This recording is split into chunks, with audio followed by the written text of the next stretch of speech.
विद्यार्थी मैं क्रांति सर। आज की कक्षा में हम लोग डिस्कशन करेंगे इलेक्ट्रिक डाइपोल को। यदि हम किसी यूनिफॉर्म इलेक्ट्रिक फील्ड में रखते हैं तो इस डाइपोल पर लगने वाले टर्क का मान क्या होता है।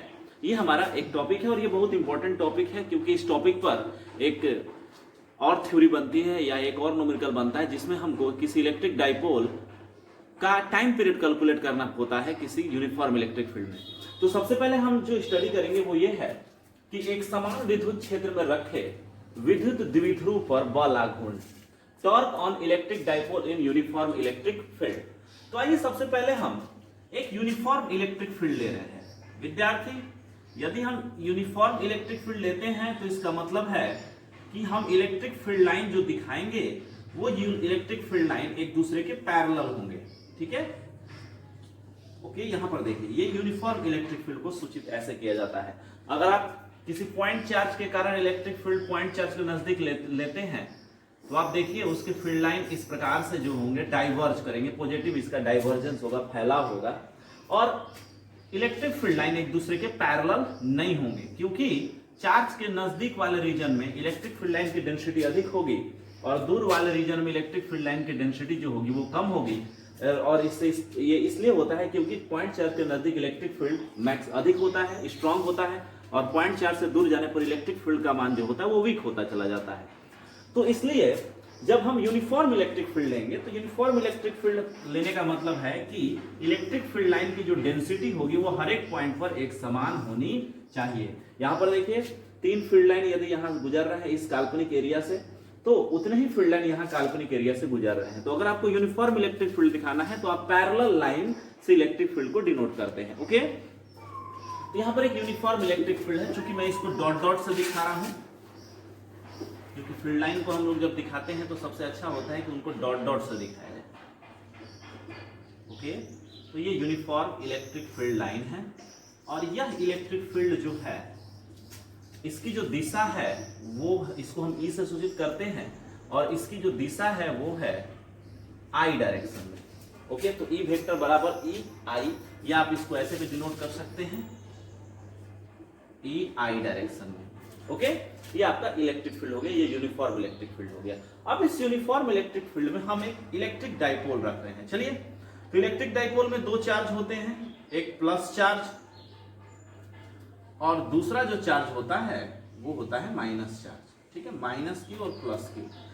मैग्नीट्यूड दोनों का समान होता है, बस चिन्ह क्या होते हैं, विपरीत होते हैं। तो ये जो चार्ज हो गया ये प्लस क्यू है और यहां जो चार्ज हो गया वो क्या हो गया, माइनस क्यू हो गया। ओके विद्यार्थी, हमने इस डाइपोल को मिलाने वाले रेखा के मध्य बिंदु को सेंटर मान लिया है और इस सेंटर पर हमने इसको क्लैंप कर दिया है, कस दिया है, ताकि ये फ्री रोटेशन तो कर सके लेकिन इसमें किसी प्रकार का ट्रांसलेशन मोशन नहीं हो, किसी प्रकार का लीनियर मोशन नहीं हो। ओके, तो यहां पर मैंने इसको क्लैंप कर दिया है और इस क्लैंप कर देने के कारण क्या हो रहा है, ये आपको एक एक्सिस मिलेगी जिसको हमने जेड एक्सिस बोला है, और इस एक्सिस के पर यह रोटेशन कर सकता है। और ये जेड एक्सिस जो है वो ब्लैक बोर्ड के किधर जा रही है, अंदर जा रही है, अंदर या बाहर निकल रही है। मैं यहाँ कोऑर्डिनेट दिखा देता हूँ आपको।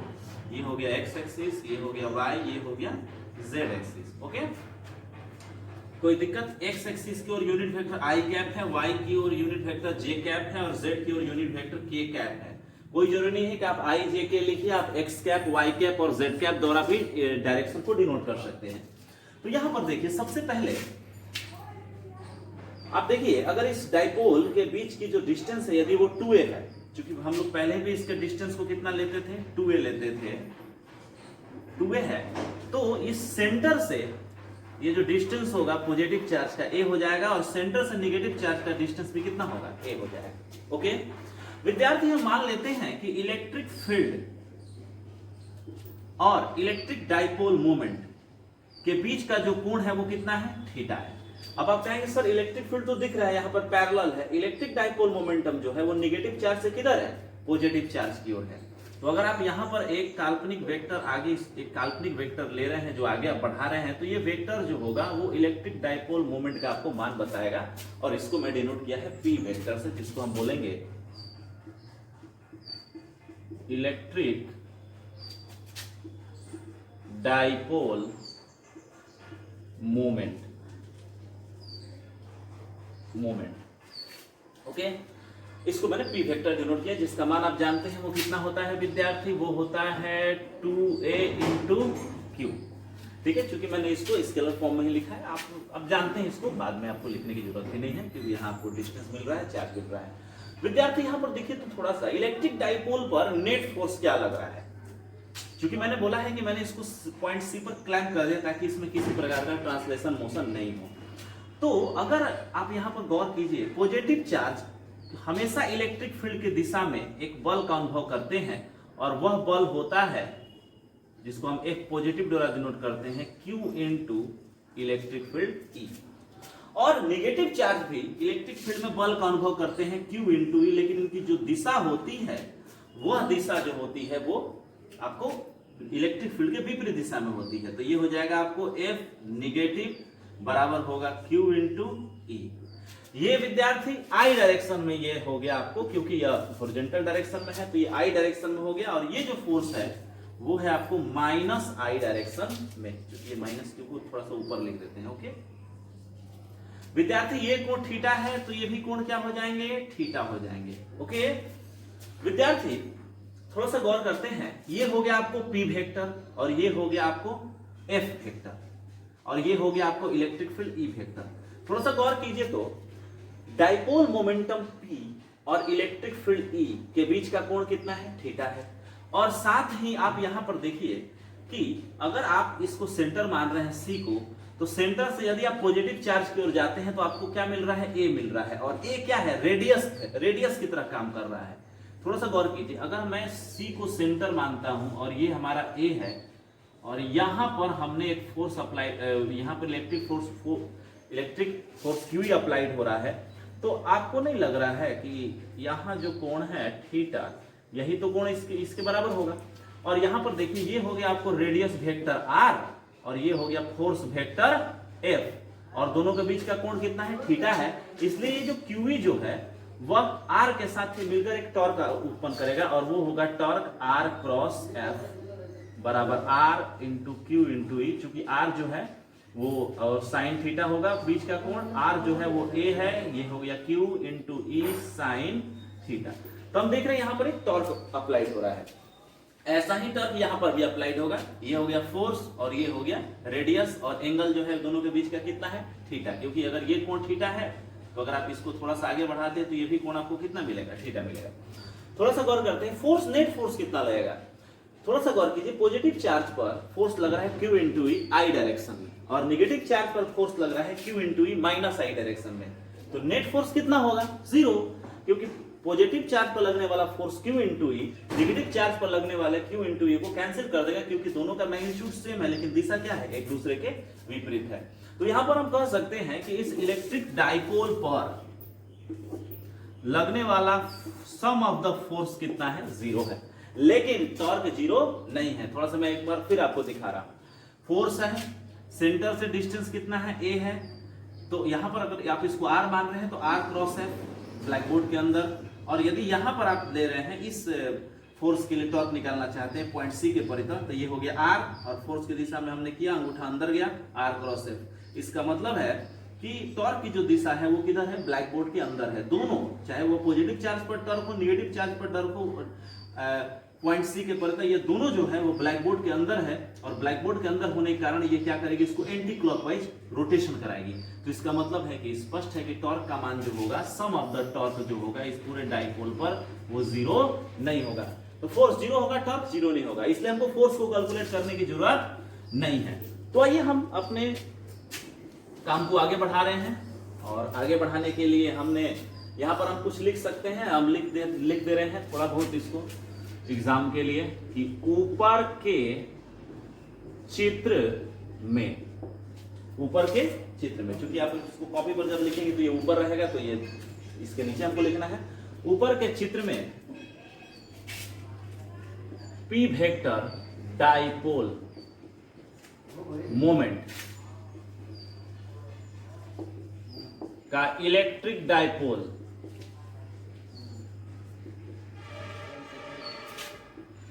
को के इलेक्ट्रिक डाइपोल को uniform electric field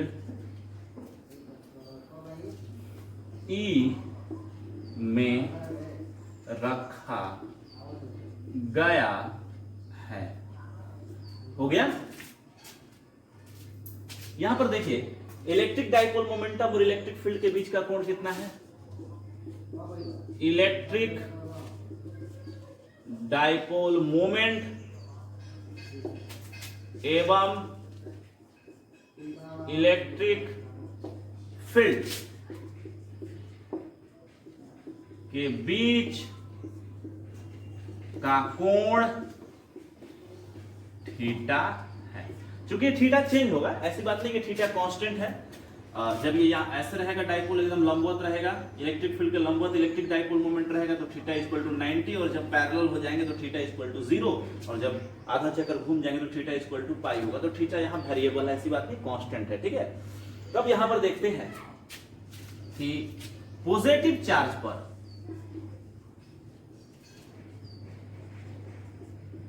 force, electric force कितना होगा?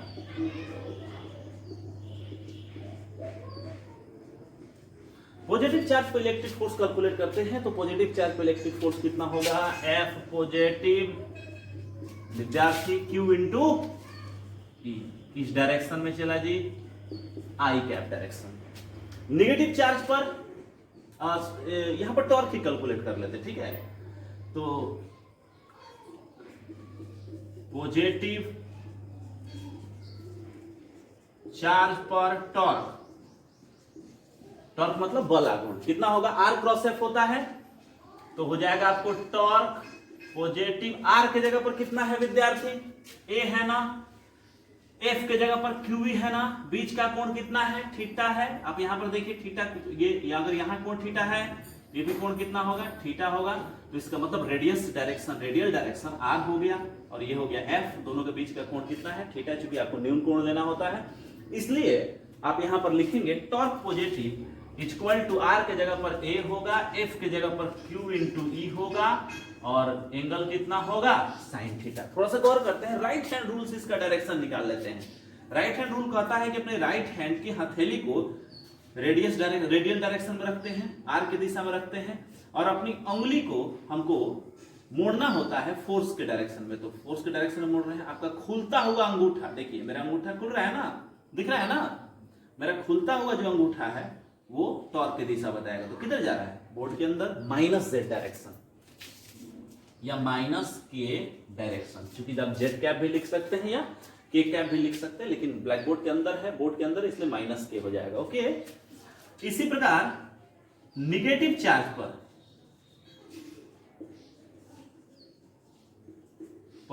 फोर्स, इलेक्ट्रिक फोर्स या फोर्स कितना हो जाएगा? F निगेटिव बराबर, थोड़ा सा गौर करते हैं, इलेक्ट्रिक फील्ड I डायरेक्शन में है, निगेटिव चार्ज पर माइनस I डायरेक्शन में फोर्स लगेगा, Q into E, Q into E minus I direction. Okay विद्यार्थी, आइए हम थोड़ा सा आगे बढ़ रहे हैं।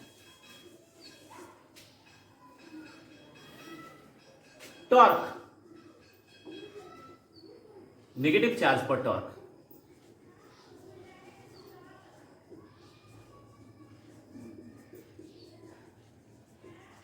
नेगेटिव चार्ज पर टॉर्क कितना होगा? थोड़ा सा गौर करते हैं। R क्रॉस F होता है, सेंटर से दूरी, ये हो गया R की जगह पर A, लेकिन इसका डायरेक्शन किधर है? नीचे है, ये नीचे इधर जा रहा है मेरे उंगली की दिशा में, और F फोर्स इधर है, दोनों के बीच का कोण कितना है? थीटा है। A into QE, A into QE sine theta. तो हो जाएगा आपको torque on negative charge equal to A into QE sine theta. Direction थोड़ा सा देखते हैं राइट हैंड रूल से। अपने राइट हैंड के पाम को, हथेली को सबसे पहले R वेक्टर की ओर रखिए। R वेक्टर मतलब A की ओर रखिए, तो A इधर जा रहा है ना, A की ओर, और अपने अंगुलियों को किधर मोड़ना है? अपनी अंगुलियों को किधर मोड़ना है विद्यार्थी? फोर्स के डायरेक्शन में मोड़ दिया मैंने। मेरा अंगूठा किधर खुल रहा है? बोर्ड के अंदर जा रहा है, और बोर्ड के अंदर का जो डायरेक्शन है वो क्या है? माइनस K डायरेक्शन है, क्योंकि बोर्ड के बाहर प्लस K मैंने लिया है। तो ये भी कितना हो जाएगा? Minus K direction. यहां पर देखिए पॉजिटिव चार्ज पर भी जो टॉर्क है वो है माइनस के डायरेक्शन, और नेगेटिव चार्ज पर जो टॉर्क है वो है माइनस के डायरेक्शन। इसका मतलब दोनों टॉर्क की जो दिशा है वो सेम है, और इसका मतलब दोनों टॉर्क क्या होंगे, आपस में जुड़ जाएंगे। तो इसलिए डाइपोल पर net torque tau dipole equal to होगा tau positive plus tau negative. कोई दिक्कत है? चलिए बहुत अच्छा, गौर करते हैं विद्यार्थी। टाउ पॉजिटिव कितना आया? टाउ पॉजिटिव है Q E sine theta, Q E sine theta minus के डायरेक्शन प्लस टाउ निगेटिव कितना है, निगेटिव चार्ज पर टॉर्क, और सॉरी यहां ए है, A Q E sine theta minus के डायरेक्शन। दोनों देखिए तो सेम है, ओके। दोनों जब सेम है तो दोनों क्या होंगे, आपस में जुड़ जाएंगे, तो हो जाएगा इक्वल टू 2AQ, एक साथ रख देते हैं, ई साइन थीटा माइनस के डायरेक्शन। ओके विद्यार्थी, थोड़ा सा गौर करते हैं 2AQ क्या है। आ जाइए यहां पर, थोड़ा कैमरा को इधर लीजिएगा। ये हो गया बीच का डिस्टेंस 2a, डाइपोल के पॉजिटिव और नेगेटिव चार्ज के बीच का डिस्टेंस कितना है, 2a है, और आवेश कितना है डाइपोल पर, q है। तो डाइपोल मोमेंट p बराबर क्या होता है, 2a इंटू q होता है, क्योंकि आवेशों के बीच की दूरी और आवेश का गुणनफल जो होता है वो जो होता है वो इलेक्ट्रिक डाइपोल मोमेंट कहा जाता है।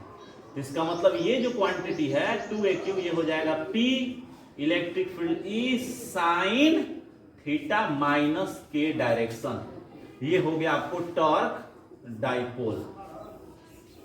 ओके विद्यार्थी, आप इसको एक और फॉर्म में लिख सकते हैं, क्रॉस प्रोडक्ट के फॉर्म में। थोड़ा सा गौर करते हैं, इससे पिक्चर से, इस पिक्चर से हम थोड़ा सा आपको समझा रहे हैं विद्यार्थी। नेगेटिव चार्ज आपको यहां था, ये पॉजिटिव चार्ज है। नेगेटिव चार्ज से पॉजिटिव चार्ज की ओर जो दिशा मानी जाती है वो होती है इलेक्ट्रिक डाइपोल मोमेंट की दिशा। ओके, तो आपके इलेक्ट्रिक डाइपोल मोमेंट की जो दिशा है वो पी वेक्टर है, नेगेटिव से पॉजिटिव। देखिए सॉरी, यहां नेगेटिव है, नेगेटिव से पॉजिटिव की ओर, और इलेक्ट्रिक फील्ड जो है वो पैरेलल है, हॉरिजॉन्टल डायरेक्शन में, और इसको मैंने डिनोट किया है ई, और दोनों के बीच का जो कोण है वो कितना है, थीटा है। तो यहां पर देखिए थीटा है।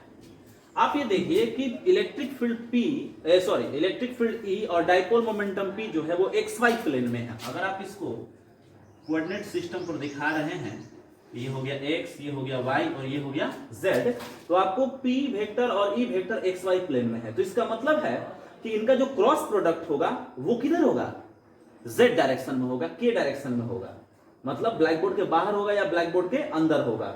तो यहां पर देखिए डाइपोल, चूंकि टॉर्क तो एक वेक्टर क्वांटिटी है, और यहां पर आप देखिए कि इसका जो डायरेक्शन आ रहा है टॉर्क का, वो आ रहा है ब्लैक बोर्ड के अंदर, मतलब माइनस z डायरेक्शन में या माइनस के यूनिट वेक्टर की ओर। और यहां पर देखिए p और e जो है वो XY प्लेन में है। तो ऐसा हो सकता है कि p और e का जो क्रॉस प्रोडक्ट हो, क्योंकि p और x और y प्लेन में यदि कोई दो राशि है और उनका यदि क्रॉस प्रोडक्ट निकालते हैं तो उस प्लेन के परपेंडिकुलर वो आती है, या तो प्लस z आएंगी या माइनस z आएंगी। तो यहां पर स्पष्ट है कि अगर माइनस के डायरेक्शन हमको प्राप्त करना है p और e से, तो हम इनका क्रॉस प्रोडक्ट कर देते हैं। तो कई क्रॉस प्रोडक्ट कर रहे हैं इनका। तो अगर हम p को फर्स्ट वेक्टर माने और e को सेकंड वेक्टर माने, तो इनका क्रॉस प्रोडक्ट क्या होगा, PE का क्रॉस प्रोडक्ट होगा PE साइन थीटा। सबसे पहले PE साइन थीटा, और डायरेक्शन किधर होगा, फर्स्ट वेक्टर है P, सेकंड वेक्टर E है, तो P क्रॉस E, तो बोर्ड के किधर जाएगा, अंदर जाएगा, और अंदर जाएगा तो माइनस z डायरेक्शन, और माइनस z डायरेक्शन को हम क्या डिनोट करते हैं, माइनस के कैप से डिनोट करते हैं। इसका मतलब है कि हम PE साइन थीटा माइनस के डायरेक्शन को लिख सकते हैं P क्रॉस E, दो वेक्टरों का क्रॉस प्रोडक्ट, जिसमें first vector electric dipole moment है और सेकंड वेक्टर क्या है, इलेक्ट्रिक फील्ड है। ओके, तो आपने समझ लिया। तो इसलिए हम क्या लिख सकते हैं, इसलिए torque on dipole equal to लिखेंगे P vector cross E vector. Easy है, कितना इजी है देखिए। तो टॉर्क कितना लगेगा इलेक्ट्रिक डाइपोल पर, P क्रॉस E। ओके, थोड़ा सा इसको देखते हैं विद्यार्थी, थोड़ा सा हम फिजिकली और इसको फॉर्मूले को मैथमेटिकली दोनों चेक करना चाहते हैं, ताकि हम इस बात को कंफर्म कर सके कि हमने सही काम किया और थोड़ा सा हमको फिजिकल इंस्टीट्यूशन भी इसका प्राप्त हो जाए। तो गौर करते हैं विद्यार्थी, ये आपका डाइपोल है, चूंकि यहाँ दिख रहा है, यहाँ दिख रहा है, दिख रहा है, यहाँ पर देखने में दिक्कत नहीं ना, कैमरा यहाँ कवर कर रहा है ना, ठीक है। नहीं कर रहेगा तो आप थोड़ा सा कैमरा को इधर कर लीजिएगा, ठीक है, थोड़ा सा इधर कर लीजिए अगर आपको दिक्कत हो रहा है तो, ठीक है। तो यहाँ पर देखिए, क्योंकि बच्चे लोगों को दिखने में दिक्कत नहीं होना चाहिए, तो बच्चे के साथ दिख नहीं रहा है तो वहां तो कमेंट बॉक्स में ही बताएंगे, तो फिर मुझे दोबारा वीडियो बनाना पड़ेगा। यहाँ पर गौर कीजिए, हम यहाँ डाइपोल ले रहे हैं और ये हमारा इलेक्ट्रिक फील्ड हो गया। सॉरी, थोड़ा अच्छा से बना रहे हैं।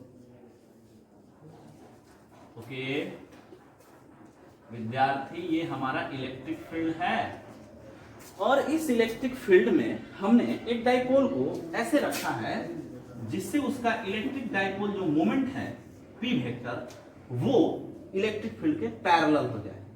ये माइनस, ये प्लस, और इलेक्ट्रिक डाइपोल मोमेंट जो है वो पी वेक्टर जो है वो ई के पैरेलल है। तो यहां पर देखिए, तो पी और ए एक दूसरे के पैरेलल है और दोनों एक दूसरे के पैरेलल हैं। तो आप देखिए, पॉजिटिव चार्ज पर फोर्स लगेगा QE और नेगेटिव चार्ज पर फोर्स लगेगा QE। ये इधर लगेगा, नेगेटिव चार्ज पर इधर लगेगा।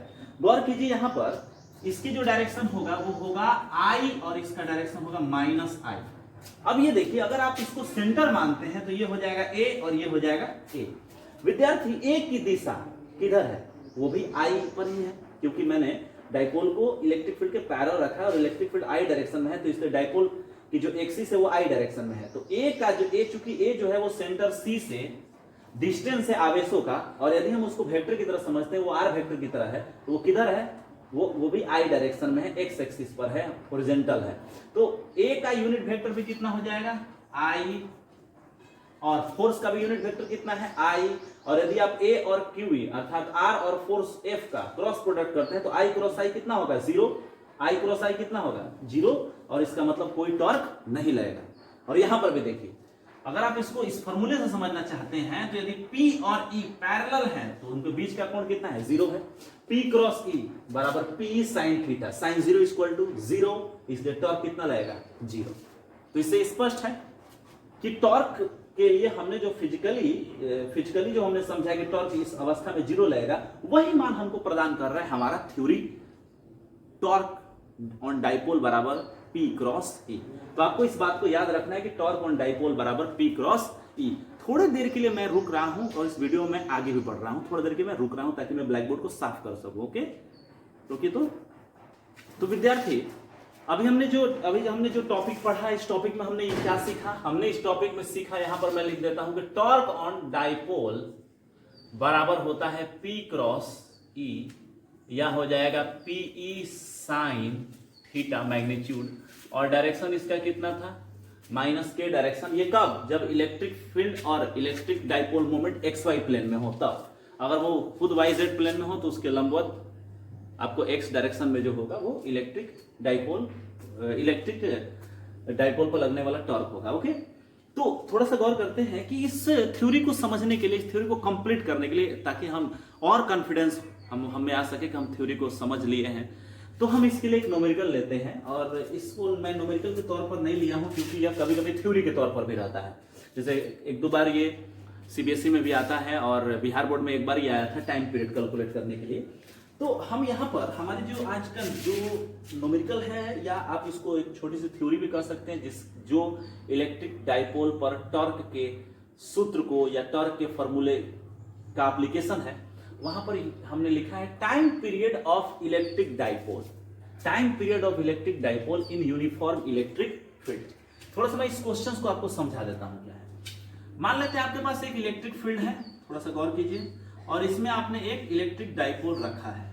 ओके विद्यार्थी, आप यहां पर देखिए QE, अब यहां पर देखिए माइनस साइन है, ये प्लस साइन है। थोड़ा सा गौर कीजिए, ये जो डाइपोल है ये ये क्लॉकवाइज दिशा में रोटेट करने का प्रयास कर रहा है, ठीक है। और क्लॉकवाइज दिशा में रोटेट करके यह अपने इक्विलिब्रियम कंडीशन में आ जाएगा, उस अवस्था में आ जाएगा जब इस पर कोई टॉर्क नहीं लगे। और वो अवस्था क्या है? वो अवस्था है जब E वेक्टर जो है पैरेलल हो जाएगा इलेक्ट्रिक डाइपोल मोमेंट के, अर्थात टॉर्क डाइपोल को इलेक्ट्रिक फील्ड के पैरेलल ला देगा। ओके, अब देखिए ये इक्विलिब्रियम कंडीशन हो गया, क्योंकि ये स्टेबल इक्विलिब्रियम कंडीशन है। अब हम क्या करते हैं कि इस डाइपोल को थोड़ा सा डिस्प्लेस कर देते हैं, ऐसे थोड़ा सा डिस्प्लेस कर देते हैं, बहुत ज्यादा नहीं, थोड़ा सा डिस्प्लेस करके छोड़ देते हैं। जब हम थोड़ा सा डिस्प्लेस करके छोड़ेंगे तो क्या होगा, ये इसके मीन पोजीशन की ओर, चूंकि ये स्टेबल इक्विलिब्रियम में है, तो मीन पोजीशन की ओर एक टॉर्क लगेगा, और ये टॉर्क जो होगा वो उसको क्या करना है, करेगा इक्विलिब्रियम कंडीशन में लाने का प्रयास करेगा, और इस प्रक्रिया में ये क्या करेगा, ऑसिलेशन करना शुरू कर देगा मीन पोजीशन के अगल बगल, इस प्रकार से, इस प्रकार से। अगर यहाँ पर इसके पाइवोट पॉइंट पर या इसके जो रोटेशनल एक्सिस है वहां यदि फ्रिक्शन नगण्य हो तो ये क्या करेगा, बहुत ज्यादा ऑसिलेट, बहुत टाइम तक ऑसिलेशन ऐसे ऐसे ऐसे ऐसे करता रहेगा, ठीक है। और इस प्रकार के ऑसिलेशन जो होते हैं वो तब होते हैं जब हम किसी मटेरियल में इलेक्ट्रोमैग्नेटिक फील्ड अप्लाई करते हैं, और इसको हम लोग कहते हैं डाइपोल ऑसिलेशन। और इस डाइपोल के ऑसिलेशन से इलेक्ट्रोमैग्नेटिक फील्ड भी पैदा होते हैं, जिसके बारे में आप उच्च कक्षा में स्टडी करते हैं, ठीक है। तो हमारा यही प्रॉब्लम, यही आज हमारा प्रॉब्लम है कि हमको इस इलेक्ट्रिक डाइपोल का टाइम पीरियड कैलकुलेट करना है। थोड़ा सा गौर करते हैं, मैं थोड़ा सा पिक्चर में दिखा देता हूं, इसको दिखाने की जरूरत नहीं है, लेकिन कुछ आइडिया है जिनको समझाने के लिए मुझे इसको दिखाने की पिक्चर में जरूरत है। ओके, ये हो गया आपको प्लस, और ये हो गया आपको माइनस क्यू, ये हो गया आपको प्लस क्यू, और ये हो गया इसका इलेक्ट्रिक डाइपोल मोमेंट जिसको डिनोट किया गया है P से, और ये हो गया आपको इलेक्ट्रिक फील्ड जिसको डिनोट किया गया है E से। और चूंकि मैं यहीं इसको दिखा देता हूं, E वेक्टर, ये E वेक्टर, और दोनों के बीच का कोण कितना है, ठीक है। विद्यार्थी, इस पर लगने वाला जो टॉर्क होगा वो टॉर्क इलेक्ट्रिक फील्ड द्वारा, इलेक्ट्रिक फील्ड द्वारा जो टॉर्क होगा, यह टॉर्क इसको इक्विलिब्रियम कंडीशन में लाने का प्रयास करेगा। तो इक्विलिब्रियम कंडीशन में लाने का प्रयास करेगा, तो ये अगर यहां पर है तो इक्विलिब्रियम कंडीशन इसका कब होगा, जब P वेक्टर जो है वो E के पैरेलल हो जाए। तो इसका मतलब ये जो डाइपोल है वो लाइन अप हो जाएगा इलेक्ट्रिक फील्ड की दिशा में, ऐसे। तो अगर ये डाइपोल यहां से यहां आ गया रोटेट करके, ये ऐसे रोटेट करके, तो इसका मतलब थीटा बढ़ रहा है कि घट रहा है, घट रहा है, डिक्रीज हो रहा है। तो इसका मतलब है कि इलेक्ट्रिक फील्ड द्वारा अप्लाई जो इलेक्ट्रिक टॉर्क है, इलेक्ट्रिक टॉर्क है या डाइपोल पर जो टॉर्क है वो थीटा को रिड्यूस करने का प्रयास करता है, थीटा को हमेशा घटाने का प्रयास करता है। इसलिए हम यहां पर लिखेंगे torque due to electric field equal to P cross E, but यहां क्या लगा देंगे, माइनस लगा देंगे। अब आप कहेंगे सर माइनस क्यों लगा दिया, देखिए यहां पर क्लियर कैसे होगा, माइनस PE साइन थीटा। गौर कीजिए यहां पर कि यहां पर माइनस लगाने का मतलब है कि यह माइनस जो है वो ऑब्जर्व किसके पास हो जाएगा, थीटा के पास हो जाएगा। देखिए यहां पर आप इसको ऐसे लिख सकते हैं, PE साइन माइनस थीटा। अब देखिए ये साइन माइनस साइन थीटा ने इसको ऑब्जर्व कर लिया है। अब माइनस थीटा का मतलब क्या है, माइनस थीटा का मतलब यह है कि थीटा क्या हो रहा है, रिड्यूस हो रहा है, थीटा घट रहा है। क्योंकि अगर यहां पर हमने डाइपोल को ऐसे रखा है तो ये डाइपोल जो है इस प्रकार रोटेट करेगा, और थीटा जो होगा वो एंटी क्लॉकवाइज नहीं, उसका ये रोटेशन एंटी क्लॉकवाइज नहीं होगा बल्कि क्लॉकवाइज होगा। और जब क्लॉकवाइज रोटेशन होता है तो थीटा का मान क्या लेते हैं, ऋणात्मक लेते हैं। या फिर आप इसको ऐसे भी एक दूसरे भाषा में कह सकते हैं या दूसरे तरीके से कह सकते हैं कि यहां पर जो टॉर्क है वो थीटा को घटाने का प्रयास कर रहा है, रिड्यूस करने का प्रयास कर रहा है। इसलिए हम यहां पर क्या दे देंगे, एक माइनस साइन दे देंगे अपने से, ठीक है। ओके विद्यार्थी, थोड़ा सा गौर करते हैं, मार्कर में चेंज कर लेता हूं, थोड़ा सा गौर कीजिए विद्यार्थी। टॉर्क बराबर होता है, टॉर्क इक्वल टू होता है I इंटू अल्फा। अब आप कहेंगे कि I इंटू अल्फा क्या है, तो I जो है वो मोमेंट ऑफ इनर्शिया है, ये हो जाएगा आपको मोमेंट ऑफ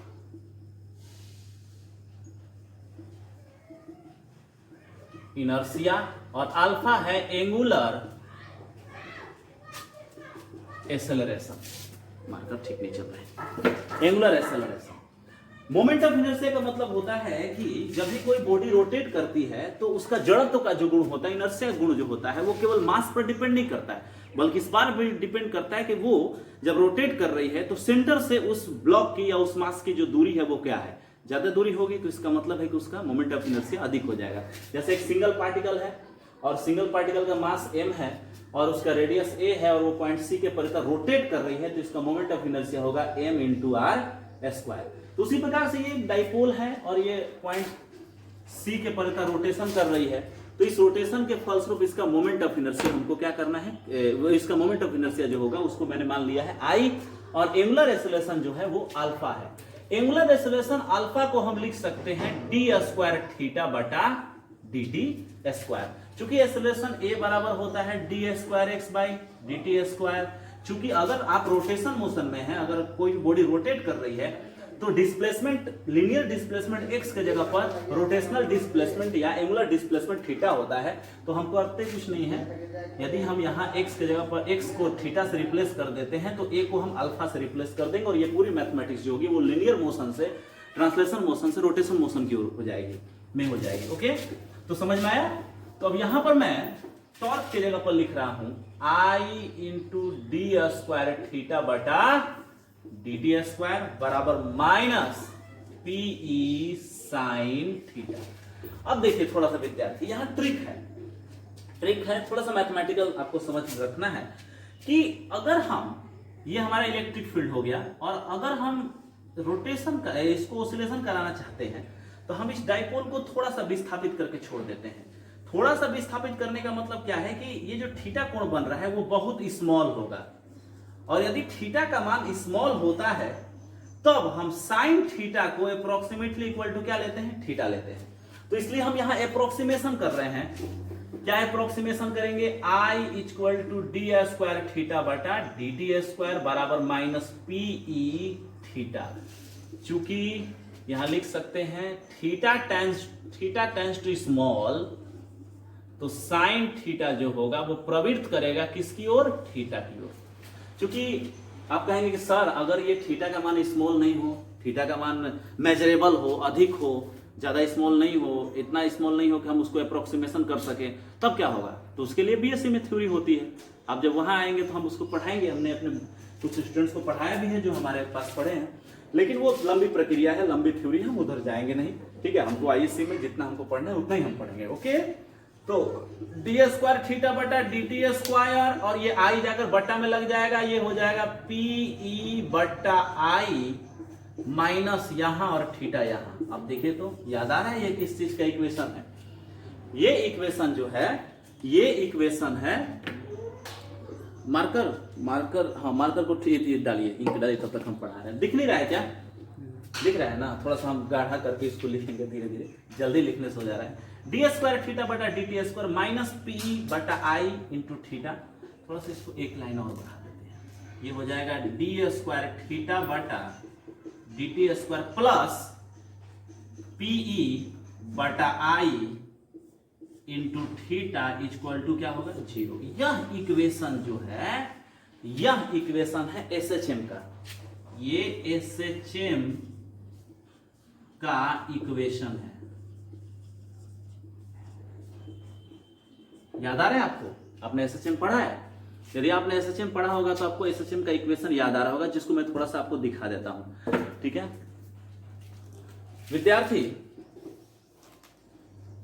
हमने क्लास 11 में ऑसिलेशन चैप्टर में पढ़ा है कि यदि कोई सिस्टम ऑसिलेशन कर रहा है तो उसका इक्वेशन जो होगा वो होगा D square X by D T square plus omega square X equal to कितना होना चाहिए, 0। जिसमें ओमेगा जो है वो एंगुलर फ्रीक्वेंसी है, और अगर कोई भी इक्वेशन इस फॉर्म में आता है, हो सकता है यहाँ थीटा आई की जगह पर एक्स की जगह पर थीटा हो जाए, या हो सकता है चार्ज हो जाए, कोई भी डिस्प्लेसमेंट हो सकता है। क्योंकि डिस्प्लेसमेंट का मतलब केवल यही नहीं होता है कि आप डिस्टेंस ट्रेवल कर रहे हैं। ठीक है, फिजिक्स में, क्लासिकल फिजिक्स में डिस्प्लेसमेंट का व्यापक मतलब होता है। जैसे अगर आपके पास सर्किट है और सर्किट में आवेश प्रवाहित हो रहे हैं तो आवेश डिस्प्लेसमेंट की तरह काम करते हैं। यदि स्पेस में इलेक्ट्रिक और मैग्नेटिक फील्ड प्रवाहित होते हैं तो वो भी डिस्प्लेसमेंट की तरह व्यवहार करते हैं, क्योंकि उनकी सारी मैथमेटिक्स डिस्प्लेसमेंट की तरह ही होती है। जैसे कैपेसिटर के अंदर आप जाते हैं तो चार्ज वहां डिस्प्लेसमेंट की तरह व्यवहार करता है, इंडक्टर के अंदर करंट डिस्प्लेसमेंट की तरह व्यवहार करता है। तो यहां पर हम कह सकते हैं कि यह जो इक्वेशन है एसएचएम का, यह जो इक्वेशन है, ऐसा ही इक्वेशन ये भी है केवल x के जगह पर थीटा है, लीनियर या ट्रांसलेशन वेरिएबल्स के जगह पर एंगुलर वेरिएबल्स हैं, और ओमेगा स्क्वायर के जगह पर कितना है, p/i है। तो कह सकते हैं, इसलिए हो गया मार्कर, लिंक डाल दिए, थैंक यू। चलिए, तो यहां पर क्या हो जाएगा, यहां पर हो जाएगा विद्यार्थी, ये जो टर्म है ये ओमेगा स्क्वायर की तरह है, तो इसलिए ओमेगा स्क्वायर एंगुलर फ्रीक्वेंसी का स्क्वायर बराबर हो जाएगा pe बटा में i, और इसलिए ओमेगा बराबर हो जाएगा रूट अंडर pe बटा i। ओके, और यदि ओमेगा मिल गया तो आपको टाइम पीरियड मिलना एकदम आसान हो गया। Time period t equal to 2 बट्टा ओमेगा 2 बटा रूट अंडर pe बटा i। इसलिए time period of dipole in uniform electric field for small angle equal to 2 बटा p इंटू e। कोई दिक्कत, कोई प्रॉब्लम? बहुत ही सिंपल कैलकुलेशन है, बहुत सिंपल कैलकुलेशन। यहाँ पर थोड़ा सा गौर करते हैं विद्यार्थी, यदि इलेक्ट्रिक फील्ड का मान आप बढ़ा रहे हैं तो क्या होगा, ऑसिलेशन का टाइम पीरियड घट जाएगा, जल्दी जल्दी ऑसिलेशन होगा। इलेक्ट्रिक डाइपोल मोमेंट बढ़ रहा है, ऑसिलेशन जल्दी जल्दी होगा, आई का मान बढ़ेगा। अगर मान लीजिए डाइपोल जो है उसमें जो आपने आवेश रखा है, जिस मास पर आपने उसको रखा है, वो मास का मान बढ़ जाए, उसका रेडियस बढ़ जाए, तो क्या होगा, वो स्लो ऑसिलेशन करना शुरू कर देगा। ठीक है, तो इस प्रकार से ये डाइपोल का टाइम पीरियड हो गया। टॉर्क की तरह मत दिखे, थोड़ा सा इसको ऐसे लिख देते हैं, स्टाइलिश लिखने की जरूरत नहीं है, नहीं तो वो दिख जाएगा टॉर्क की तरह। ओके, तो इस प्रकार से मैंने इलेक्ट्रिक डाइपोल पर लगने वाले टॉर्क का व्यंजक प्राप्त किया, और इसका एप्लीकेशन करके मैंने यूनिफॉर्म इलेक्ट्रिक फील्ड में स्मॉल ऑसिलेशन के लिए डाइपोल का टाइम पीरियड कैलकुलेट किया है। ओके विद्यार्थी, आप इसको अपने पेपर पर अच्छी तरह से लिख लेंगे। अगली कक्षा में जब हम लोग आएंगे तो हम स्टडी करेंगे इलेक्ट्रिक डाइपोल की एनर्जी के बारे में। Thank you.